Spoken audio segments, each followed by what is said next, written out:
Let's dive straight into an immersive explainer of a seriously high-stakes cinematic tale.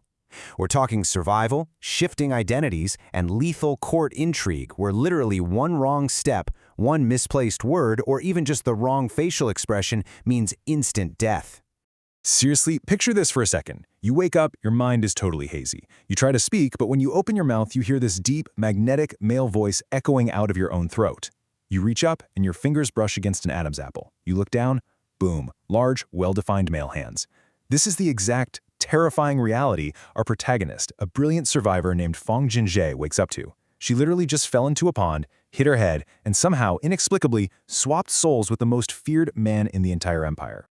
And hey, before the panic can even settle, the cold gleam of a blade presses right against her neck. She has zero inherited memories. She doesn't even know her new name yet. But the sharp-eyed personal guard standing over her, Ning An, he instantly senses something is way off. He threatens her life right then and there, demanding to know what she's done with his master. So what does she do? She brilliantly feigns severe amnesia, just to survive the next 10 seconds.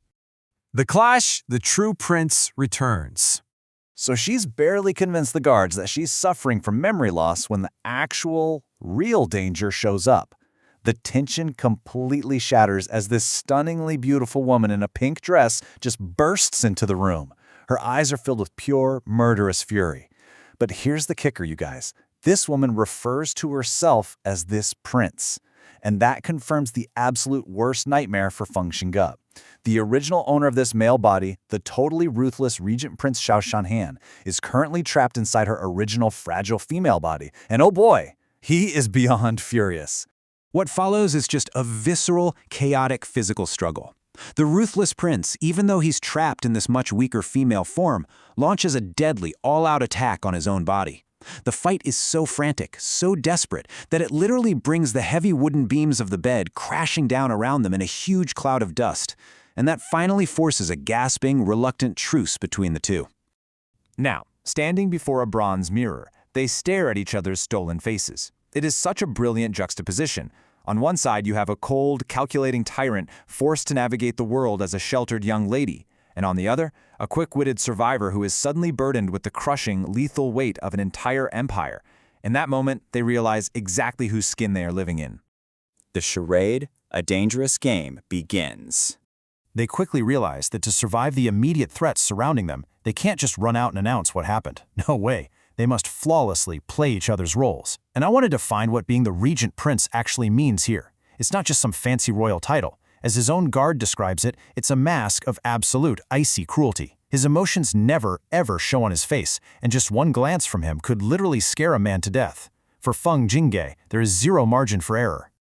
So, the real prince, Xiao Jinghan, lays down the absolute law. He looks right at her and says, "From today onward, once you step out of this door, you are Xiao Jinghan. You are me." She has to mimic his terrifying presence, his exact habits, his cold tone, and his ruthless behavior perfectly. Because if she acts even slightly out of character, suspicious guards like Ning An or the dozens of political enemies lurking around will instantly tear them both apart. Ruling the imperial court. And she doesn't get any time to practice. She is thrown straight into the fire, forced to manage the ultimate seat of power without knowing a single one of the rules. Her first morning is an absolute, terrifying gauntlet. At 5 a.m., it's a dark, solitary walk to the emperor's palace. By 5:30, she's retrieving the exhausted young monarch, followed by an oppressive march to Taiji Hall. And then at 6 a.m., she has to walk through a sea of literally hundreds of officials, all prostrating themselves, shouting "Long live," while secretly analyzing her every microscopic movement. Now, the dramatic irony is phenomenal. Before her sits an 8-year-old emperor, trembling in absolute terror under the gaze of his terrifying uncle. The poor kid is so exhausted he actually falls asleep at his desk while reviewing state memorials. She has to project this cold, unwavering malice on the outside, while inwardly, she is completely and utterly panicking. Looking at this terrified child, her internal monologue is just going wild. She's thinking, "Ancestor above, you're the future ruler of a nation. If you can't even handle something like this, how will you stand on your own?" She actually pities the exhausted young emperor. At one point, when a blanket falls off the sleeping child, she naturally, gently replaces it. It's just a tiny, dangerous crack of humanity, something the real Regent Prince would never ever do, and it completely confuses the palace eunuchs. Surviving the snake pit. But honestly, managing a terrified child emperor is the easiest part of her day. She is surrounded by overlapping, lethal vipers waiting right there in the shadows.